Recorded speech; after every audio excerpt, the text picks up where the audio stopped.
조선 중기 명종이 다스리던 시대, 가난한 선비 한 사람이 있었다.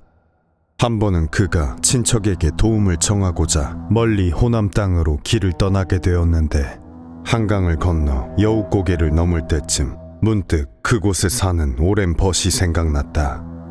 옳지, 이곳에 온 김에 그 친구 얼굴이나 보고 가야겠다. 그의 벗은 재주가 뛰어나 촉망받던 인재였으나 몇 해 전 부친이 을사사화의 주역으로 살인들을 제거하는 데 앞장서는 것을 본 뒤 세상 일의 뜻을 잃고 그곳에 응거하고 있었다. 아니, 이게 누군가? 어서 들어오시게. 벗은 오랜만에 만난 선비를 반갑게 맞이해 주었다. 내 일이 있어 호남에 가게 되었는데 가는 길에 자네 생각이나 이리 들르게 되었네. 먼 길을 떠나는구만. 오래 떠나 있을 터이니 내 오랜만에 점을 봐주겠네. 선비는 이를 기껍게 여겼다. 그의 벗은 음양을 비롯한 갖은 술법에 능하여 앞날을 내다보는 안목이 있었기 때문이었다. 그렇게 벗이 점을 치기 시작하는데 무슨 영문인지 표정이 점점 굳어졌다. 그러다 이내 점치기를 멈추고는 잠옷 진지한 목소리로 말했다. 내 말을 잘 듣게. 돌아오는 길에 괴이한 일을 겪거든 지체하지 말고 즉시 나를 찾아오게나. 아니, 무슨 일인가? 그 같은 불길한 말에 선비는 자세한 이야기를 물었으나 벗은 끝내 점괘를 알려주지 않았다. 선비는 하는 수 없이 꺼림칙한 마음으로 그의 집을 떠났다. 선비는 벗의 말이 머릿속에서 지어지질 않아 길을 가는 내내 조심 또 조심하였다. 그 덕분인지 목적지에 도착할 때까지 별다른 일은 없었다. 괜한 걱정을 했구나. 그렇게 그는 무사히 친척을 만나고 집으로 돌아가게 되었는데, 다시 여우고개에 이르렀을 즈음 날이 저물기 시작했다. 이거 낭패로구나. 곧 성문이 닫힐 텐데. 거의 다 도착해 공연히 노숙을 하게 생겼으니 선비는 마음이 조급해졌다. 이에 어찌할까를 고민하며 한 나무 아래서 쉬고 있는데 문득 말 너덟 마리를 이끄는 말몰이꾼 하나가 그의 앞을 지나갔다. 마부는 선비를 보더니 말을 멈추고 물었다. 나리, 어디로 가시는 길입니까? 도성으로 가오. 걸어간다면 오늘 성문이 닫히기 전에 도착하지 못할 깹니다. 네, 어차피 그리로 가는 길이니 태워드리지요. 그러고는 말 한 마리를 선뜻 내어주는 것이었다. 그런 말몰이꾼의 행동이 잠옷 기이한 구석이 있었으나 선비는 어려움에서 벗어날 생각에 별 의심 없이 꽃비를 받아 말 위에 올라탔다. 말이 바람처럼 달리니 선비는 말몰이꾼과 함께 금세 동작나루에 이르렀고, 성문이 닫히기 전 무사히 성에 다다를 수 있었다. 그들이 문을 통과하자 이내 성문이 닫혔다. 선비는 안도하며 말몰이꾼에게 사례를 하였다. 덕분이요. 하마터면 길에서 잠을 청할 뻔하였소. 그런데 말몰이꾼은 어느샌가 사라지고 자리에 없었다. 선비는 이를 기이하게 여기며 집으로 향했다. 선비는 오랜만에 가족들을 볼 생각에 기쁜 마음으로 집에 들어갔다. 그런데 무슨 일인지 기척을 내보아도 아무도 마중 나오는 이가 없었다. 이에 열린 방문을 들여다보니 아들이 책을 읽고 있었다. 책에 열중하고 있었구나. 선비는 아들을 기특하게 여기며 아이를 부르지 않고 안방으로 들어갔다.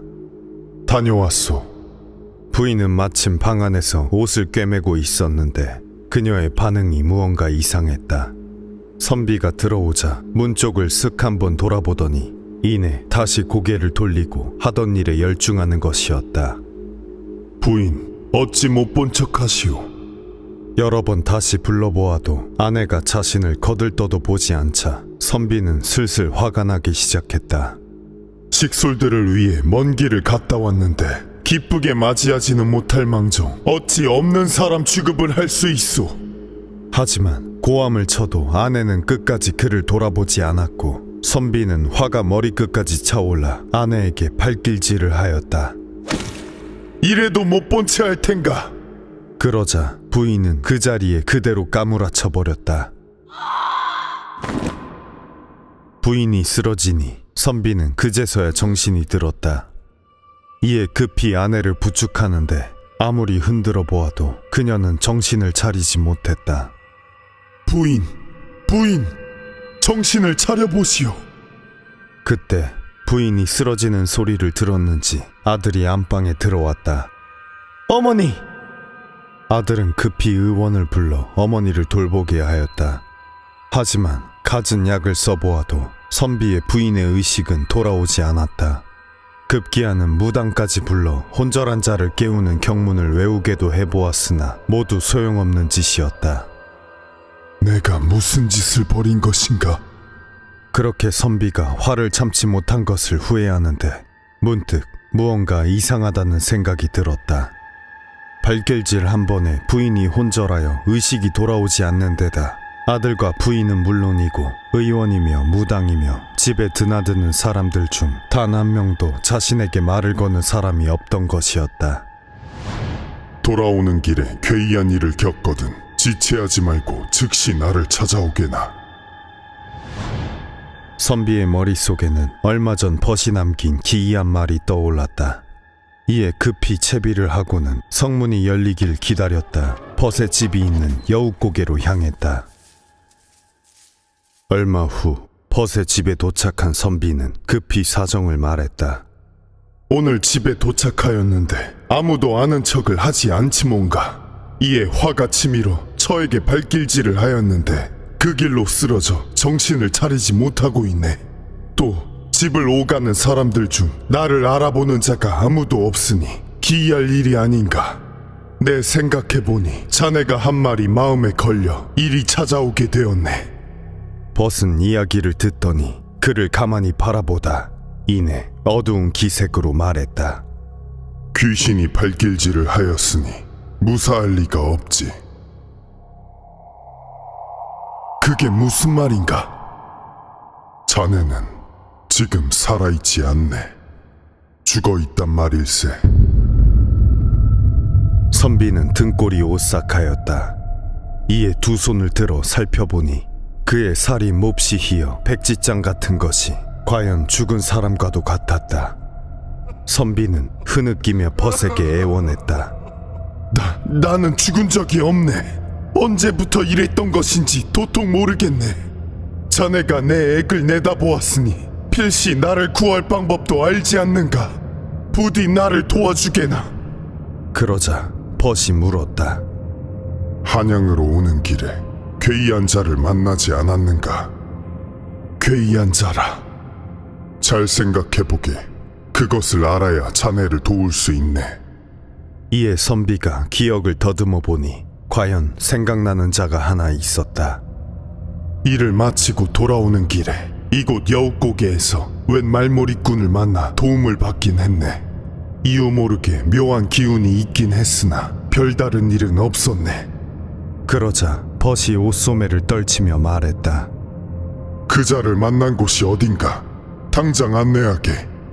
이에 선비는 벗과 함께 말몰이꾼을 만난 곳으로 향했다. 잠시 후 멀리 선비가 쉬었던 나무가 보이기 시작했다. 그런데 가까이 가며 보니 누군가 나무 아래 힘없이 엎어져 있었다. 이에 선비가 불길함을 느끼며 다가가 그자의 얼굴을 들춰보니 그자는 다름 아닌 선비 자신이었다. 이럴 수는 없네. 이럴 수는 없어. 그렇게 선비가 놀라 이성을 잃고 울부짖으니 벗이 그를 붙잡으며 말했다. 진정하고 자네 몸 위에 올라서 보게나. 이에 선비가 시킨 대로 하니 이내 시체가 몸을 벌떡 일으켰다. 선비가 정신을 차려보니 그는 다시 몸 안에 들어와 있었다. 이제 내가 살아있는가? 그렇다네. 이제 어서 집에 돌아가 보게. 이에 선비는 벗의 말에 따라 서둘러 집으로 향했다. 잠시 후 집에 도착해 대문을 지나니 아들이 달려나와 그를 맞이하였다. 아버지, 먼 길 다녀오시는데 별일 없으셨습니까? 집에는 큰일이 있었습니다. 어젯밤 어머니가 까닭없이 혼절하셨는데 밤새 일어나지 못하시다 이제 좀 정신이 들고 있습니다. 사람들이 다시 자신을 알아보는 데다 아내 또한 무사하니 선비는 그제서야 놀란 가슴을 쓸어내리며 아내를 간호한 뒤 다시 벗의 집에 찾아가 살해하였다. 고맙네. 자네가 아니었다면 나는 지금쯤 구천을 떠돌고 있었겠구만. 그나저나 그 말몰이꾼의 정체는 무엇이었는가? 놈은 역졸 귀신이네. 사람으로 하여금 제 말에 올라타게 하여 혼만 빼어가는데 사람들은 대개 자신이 죽은 것을 깨닫지 못하고 몸이 썩어버릴 때까지 세상을 떠돌다 영영 귀신이 되어버리지. 허나 놈이 몹쓸 놈이어도 자네가 놈을 만난 건 행운이었네. 죽을 뻔한 것이 행운이라니 그게 무슨 소린가? 어제는 원래 자네가 죽는 날이었네. 그런데 자연히 죽기 전 놈을 만나 죽었다 깨어났으니 신세가 바뀌게 된 것이지.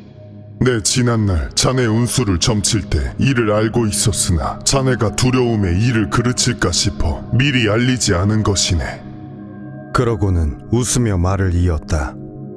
어렵게 얻은 생을 헛되이 보내지 마시게나. 벗의 도움으로 목숨을 건진 선비는 이후 몇십 년간 별탈 없이 명을 이어갔다고 한다. 선비의 명을 이어준 벗은 조선시대 최고의 선인이었다 전해지는 북창 정렴이다. 그는 유불선에 두루 능통했고 산에 응거하면서도 백리 안에 일어난 일을 직접 본 것처럼 훤히 꿰뚫고 있을 정도로 도력이 높았다고 한다. 하지만 남의 운명을 내다보고 그것을 바꿀 재주는 있어도 자신의 일을 그러할 수는 없었는지 그는 사화를 일으키려는 아버지를 끝내 말리지 못했고 자신의 기구한 운명도 바꾸지 못했다. 그는 벗의 운명을 바꾸어 준 뒤 얼마 지나지 않아 은거지에서 쓸쓸히 생을 마감했다고 한다.